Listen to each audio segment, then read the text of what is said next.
እህቶቼ ወንድሞቼ እንደምን አላችሁ? እና ዛሬ ያመጣሁላችሁ ደግሞ ውልምታ ምንድን ነው? ውልምታ ማለት ውልምታ ማለት በውስጣችን እናውቃለን።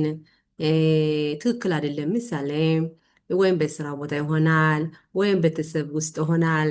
እ፣ አሁን ማለትም በልባችን ከሆዳችን እንይዘዋለን። ውልምታ በኛ ቤተሰብ እንደገባይ እ፣ ብዙ እ፣ ብዙ ችግር ያመጣል።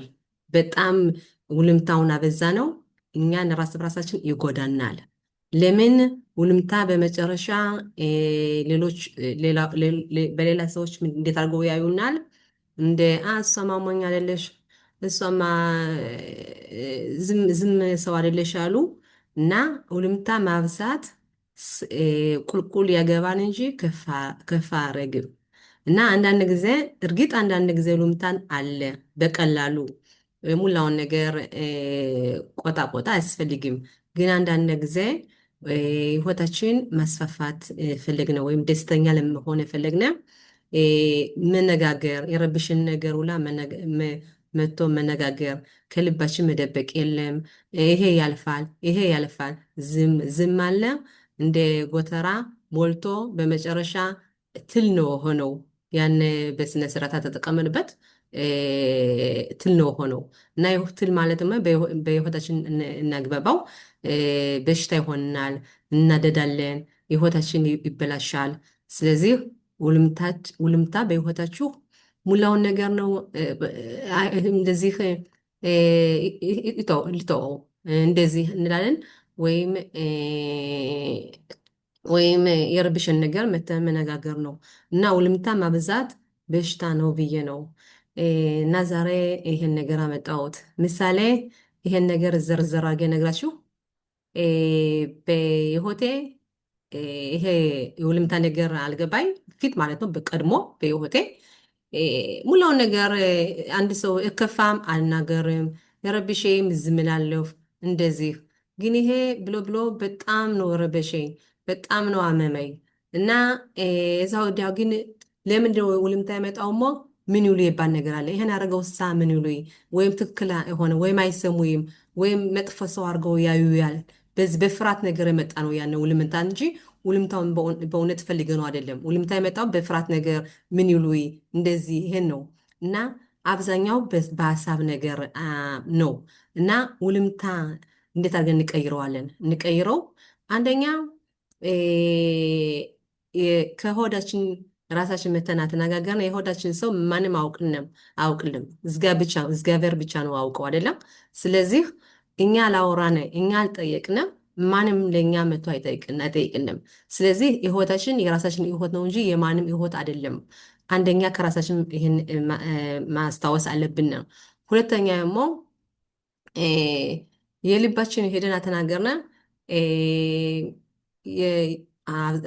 ሰዎች ማለት ነው። ብዙ ሰዎች የወዱን ሰዎች አሉ።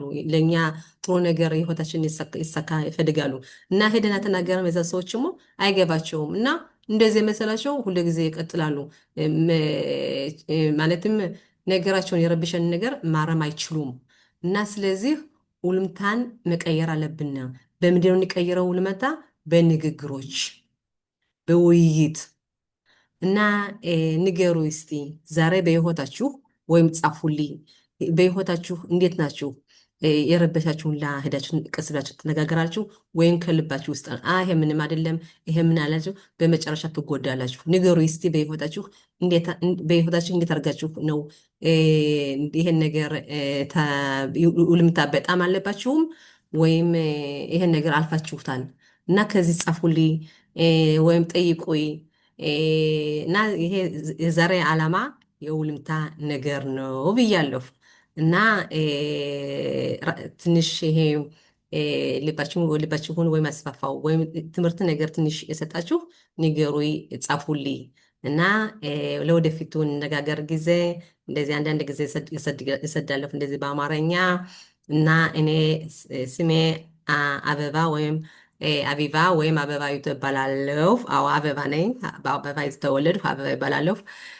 እና አቢባ ወይም አበባይቱ እባላለሁ። በስምንት ዓመት ውስጥ እኔ አስተምረው የህይወታችን ልባችን እንዴት ብለን ድልድል እንሆን እና ይሄን ለዚህ ነገሮች ብዙዎች ነገር በህይወቴ የተተማሩትና በትምህርትና ራሴ የደረሰብኝና ያንን መንገድ አሳልፌ ለእህቶቼ ለወንድሞቼ ላሳልፍ ብዬ ነው። ይሄንም አሁን ይሄን አቀረብኩትም የዛሬ ፕሮግራም አቀረብኩት ለዚህ ነው። እና አማርኛዬንሞ አልተውም ብዬ በአማርኛ ነው ነጋገር ብዬ እና አማርኛዬን ካደርማ አማርኛን በጣም አሻሽለዋለሁ። እና ንገሩ እስቲ እህቶቼ ወንድሞቼ፣ ሰላም ቀን